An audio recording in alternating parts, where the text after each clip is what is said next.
PDA के ए में शामिल आधी आबादी के प्रति ये योजना हमारी सकारात्मक सोच का परिणाम है। उत्तर प्रदेश में 2027 विधानसभा चुनाव से पहले महिलाएं राजनीति के केंद्र में आ गई हैं।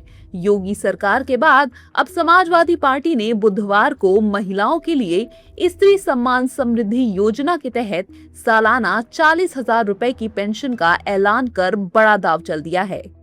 इसके अलावा समाजवादी पार्टी ने महिलाओं और बेटियों के लिए कई बड़े ऐलान किए हैं।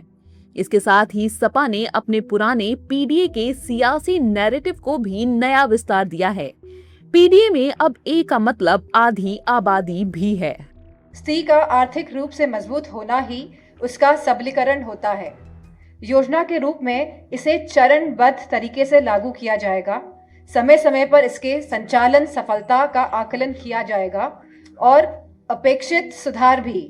मोबाइल, लैपटॉप, आर्थिक सहायता, पाठशाला प्रशिक्षण के माध्यम से सम्मान समृद्धि का वो मार्ग बनाया जाएगा जो धीरे धीरे स्त्री को अपने पैरों पर सम्मान के साथ सिर उठाकर खड़ा होना सिखाएगा।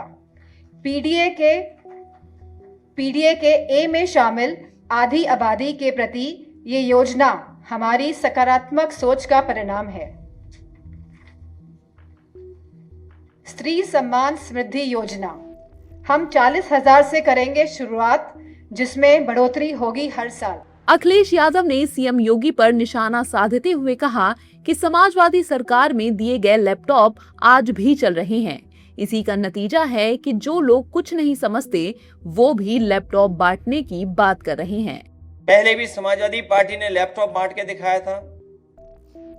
जो पढ़ने वाले बच्चे थे, आगे बढ़ने वाले, उनको लैपटॉप दिया था। और आज भी उत्तर प्रदेश में जहां पर समाजवादी सरकार में लैपटॉप मिला होगा वो आज भी चल रहा होगा।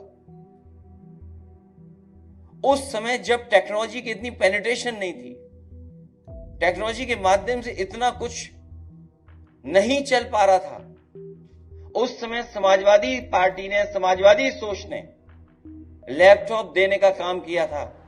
भविष्य में इंटरमीडिएट पास करने वाली बेटी को लैपटॉप देकर के उसको आगे बढ़ने का मौका समाजवादी सरकार में दिया जाएगा।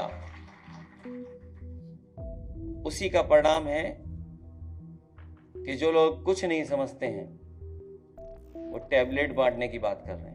सपा सुप्रीमो ने कहा कि बीजेपी के लिए नारी सिर्फ नारा बनकर रह गई है। यहाँ जितनी भी हमारी महिलाएं बहनें बैठी हैं वो जानती हैं कि महिला आरक्षण पास हो चुका है। भारतीय जनता पार्टी क्यों देरी कर रही है? भारतीय जनता पार्टी के लिए तो नारी केवल नारा बन करके रह गई है। आज के दिन हम कहना चाहते हैं, यहां जितनी भी हमारी महिलाएं बहनें बैठी हैं वो जानती हैं कि महिला आरक्षण पास हो चुका है। भारतीय जनता पार्टी क्यों देरी कर रही है? उसको अगले चुनाव में लागू किया जाए। आइए अब आपको बताते हैं कि सपा के बड़े चुनावी दाव और महिलाओं युवाओं के लिए की गई बड़ी घोषणाएं। स्त्री सम्मान समृद्धि योजना, महिलाओं को हर साल 40,000 रुपए की आर्थिक मदद राशि में हर साल बढ़ोतरी होगी। बेटियों को लैपटॉप, इंटरमीडिएट पास करने वाली बेटियों को लैपटॉप। 26,000 स्कूल फिर खुलेंगे। बंद किए गए प्राइमरी स्कूलों को दोबारा खोला जाएगा। छात्राओं को साइकिल, सरकार बनने पर छात्राओं को साइकिलें बांटी जाएंगी। महिला एम्बुलेंस सेवा, महिलाओं के लिए विशेष एम्बुलेंस सेवा फिर शुरू और मजबूत होगी। Free metro card, school, college और विश्वविद्यालय जाने वाले छात्रों को मुफ्त मेट्रो कार्ड दिए जाएंगे। दरअसल बीजेपी भी महिलाओं और बेटियों को लेकर अपनी योजनाओं के जरिए चुनावी जमीन मजबूत करने में जुटी है।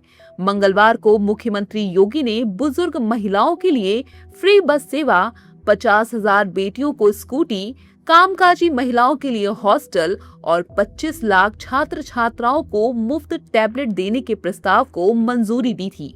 इसके बाद अब सपा ने भी आधी आबादी पर फोकस करते हुए घोषणाओं का पिटारा खोल दिया है। यानी 2027 के विधानसभा चुनाव से पहले प्रदेश में महिला वोट बैंक पर पकड़ मजबूत करने की होड़ शुरू हो गई है।